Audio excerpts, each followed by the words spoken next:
देखिए, सबसे बड़ा विषय है इस वक्त देश के करोड़ों किसानों के मन में चिंता है। जो ट्रेड डील अमेरिका के साथ नरेंद्र मोदी जी ने किया है वो देश के साथ गद्दारी और धोखा है। देश के करोड़ों किसानों के साथ गद्दारी और धोखा है। सरकार को सदन में आके प्रधानमंत्री को जवाब देना चाहिए कि किसके कहने पर उन्होंने रूस से तेल न खरीदने का फैसला लिया।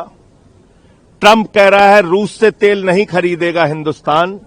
इसका मतलब भारत पर 80,000 करोड़ रुपए का भार पड़ेगा। ये 80,000 करोड़ रुपए हिंदुस्तान की जनता से वसूला जाएगा महंगा तेल अमेरिका से, वेनेजुला से खरीदकर। दूसरी बात, अमेरिका कह रहा है कि एग्रीकल्चर सेक्टर हमारे लिए खोल दिया गया है, यानी कृषि का क्षेत्र, कृषि का बाजार हिंदुस्तान के किसानों का हक मार के अमेरिका के किसानों के लिए खोल दिया गया है। और अमेरिका की एग्रीकल्चर सेक्रेटरी अपने राष्ट्रपति को बधाई दे रही है कि हिंदुस्तान का बड़ा मार्केट आपने हमारे किसानों के लिए खुलवा दिया। यानी करोड़ों पंजाब के किसान क्या करेंगे, महाराष्ट्र के किसान क्या करेंगे, गुजरात का, यूपी का, बिहार का किसान क्या करेगा, कपास का किसान क्या करेगा, गेहूं का किसान क्या करेगा, फल सब्जियां पैदा करने वाला किसान क्या करेगा। सरकार कुछ भी बताने के लिए तैयार नहीं है। इन्होंने ट्रंप के आगे झुककर जो समझौता किया है उसमें कहा है 45 लाख करोड़ रुपए का सालाना व्यापार आप अमेरिका को देंगे। क्या क्या बेचेंगे हिंदुस्तान का, बताइए ना आप। 3% से कोयला, गैस, क्या क्या बेचेंगे आप।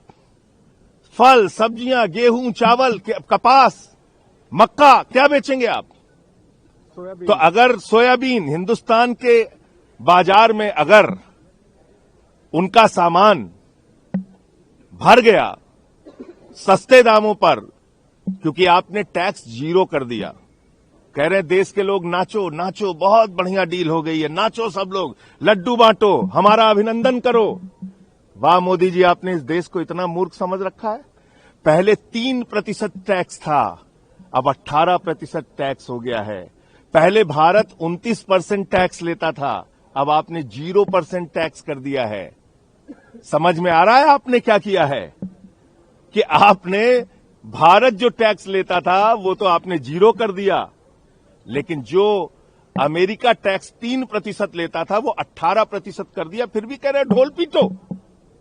तो ये ट्रेड डील इस देश के साथ गद्दारी है, धोखा है।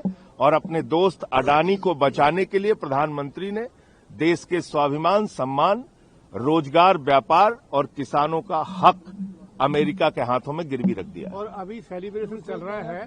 कल पीयूष गोयल जी आए थे, उन्होंने कहा अभी डील साइन होनी है, डिटेल आनी है, लेकिन सेलिब्रेशन चल रहे हैं। सेलिब्रेशन चल रहे हैं, किस बात के सेलिब्रेशन चल रहे हैं। देश को बेच दिया इस बात के सेलिब्रेशन चल रहे हैं, सम्मान को बेच दिया इस बात के सेलिब्रेशन चल रहे हैं। कल आपने देखा वो प्रेस कॉन्फ्रेंस की हमारे वाणिज्य मंत्री ने, पीयूष गोयल जी ने, उन्होंने कहा डील अभी साइन होनी है, डिटेल अभी आनी है, और सेलिब्रेशन चल रहे हैं, सेलिब्रेशन चल रहे हैं। दुनिया में और इस सदन में पता नहीं कितने बार कहते हैं कि जी भारत विश्व गुरु बन गया, और इस विश्व गुरु को अमेरिका ने तकरीबन 6 महीने पहले ही, जब उन्होंने कहा था कि आप रशिया से तेल लेना बंद कर दो, और 6 महीने तक आज देखिए कि भारत को, हमारे स्वाभिमान को, मुझे लगता है कि सबसे बड़ा धक्का लगा।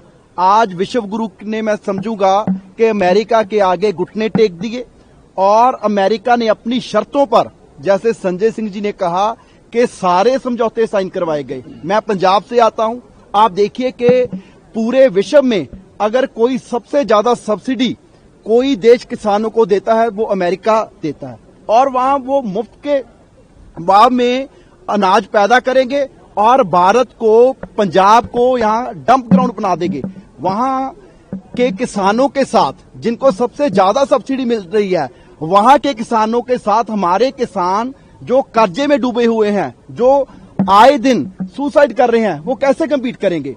सो इसका जवाब प्रधानमंत्री जी को सदन में देना चाहिए, क्योंकि ये ऐसे समझौते हैं जिससे देश के किसान, पंजाब के, हरियाणा के, महाराष्ट्र के बिल्कुल बर्बाद हो जाएंगे। तो विश्व गुरु जी को, पूरे देश के लोगों को, देश के किसानों को इस सदन के अंदर जवाब देना चाहिए, क्योंकि देश के किसान जवाब मांग रहे हैं कि किन शर्तों पर आपने अडानी के लिए, आपने अंबानी के लिए, आपने दोस्तों के लिए चंद व्यापारियों के लिए, क्योंकि कहा जा रहा है ना कि जी बहुत फायदे की चीज है। आप मुझे बताइए कि कौन से भारत में कितने ऐसे लोग हैं जिनकी प्रोडक्शन अमेरिका में जाएगी? चुनिंदा लोगों के लिए आपने देश के करोड़ों किसानों को बेच दिया। तो आज पूरे देश के किसान प्रधानमंत्री से जवाब मांग रहे कि किन शर्तों पर आपने किसानों को बेच दिया। पहले काले कानून आए थे, एंटी फार्मर बिल, ये ट्रेड डील उससे भी खतरनाक है। मुझे लगता है कि हम तो लड़ाई लड़ रहे थे मिनिमम सपोर्ट्स प्राइस हमारे किसानों को मिले।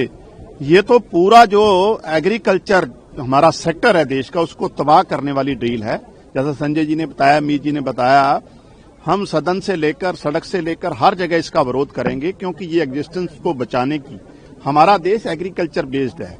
हम किसानों मजदूरों की लड़ाई लड़ रहे हैं और ये उनकी रोजी रोटी, पहले मनरेगा खत्म किया, अब ट्रेड डील के माध्यम से जो कम से कम मूल्य मिलता था किसान को, छोटे जो सबसे छोटा जमींदार है, किसान है, वो भी खत्म किया जा रहा है। इसलिए हम इसका विरोध कर रहे हैं। ये जो डील, मैं समझता हूं कि ये जो ट्रंप के साथ जो टैरिफ बम जो देश में फोड़ा गया है, ये बहुत ही अनफॉर्चुनेट है। ये मुझे तो ये समझ नहीं आती, अभी तो जो डील ऑफ मदर्स, अभी माँ वाली डील ठंडी नहीं हुई थी, इन्होंने बाप वाली डील लेके आ गए। सो ये जो डील लेके आए हैं, ये बेसिकली जो हमारे किसान हैं, जैसे कंग जी ने बताया कि जो 3 काले कानून थे, ये उनको लागू तो कर नहीं पाए, बट वो 3 काले कानून की जगह ये जो अमेरिका से एग्रीकल्चर प्रोडक्ट्स लाके जो देश की किसानी है उसको खत्म करना चाहते हैं। तो जो डील होनी चाहिए वो एट पार होनी चाहिए। अगर जहां पे 0% टैरिफ है तो वहां भी 0% टैरिफ होना चाहिए। एटलीस्ट जो इंडिया EU डील है वो FTA है, फ्री ट्रेड डील है, दोनों तरफ 0% टैक्स है। तो ये जो 18% टैक्स हम देंगे वहां पे, और वो जो प्रोडक्ट्स यहां पे आएगी हम 0% देंगे। सो इसके खिलाफ आई थिंक अडजर्नमेंट मोशन पार्लियामेंट में हम लेके आएंगे और उस पर बिल्कुल बहस होगी।